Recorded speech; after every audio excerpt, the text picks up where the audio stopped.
And Mary Beth Buchanan's prosecution of a California company called Extreme Associates is the first major obscenity case brought by the federal government in more than a decade.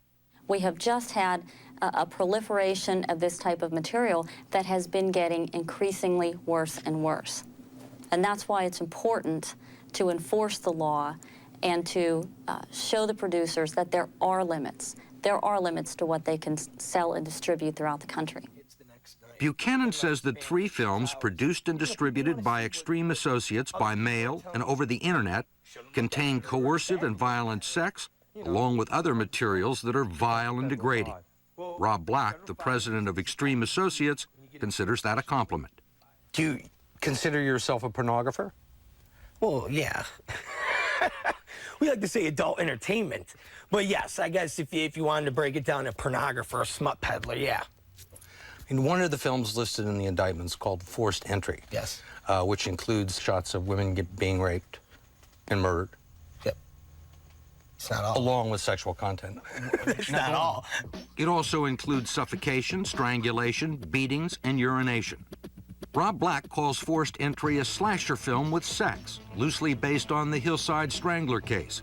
But we couldn't find enough plot to show you anything beyond the opening credits. They made absolutely no attempt to comply with federal law. In fact, it was probably their intent not to, because what they wanted to do was to make the most disgusting material available on the market, and they succeeded. What is federal law on pornography? The only explicit, hardcore sexual material that's absolutely illegal by law in the United States is child pornography. Everything else must be judged obscene by a jury.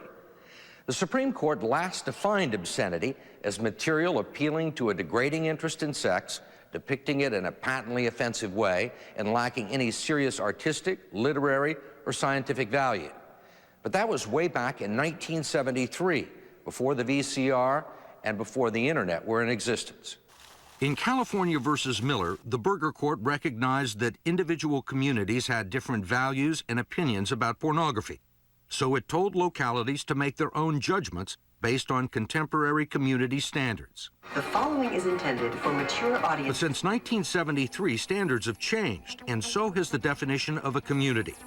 Today, with the internet, cable, and satellite television, most pornography can be transmitted directly into someone's home without ever disrupting the community or its standards. And that will be Extreme Associates' argument in court.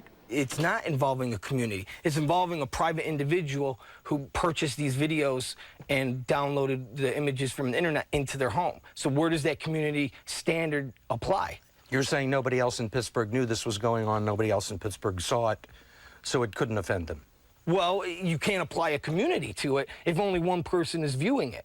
They didn't go to a local video store. It was purchased privately by an individual at home, sent them in the mail. And that is the debate. And so where is the community? Where do you apply it?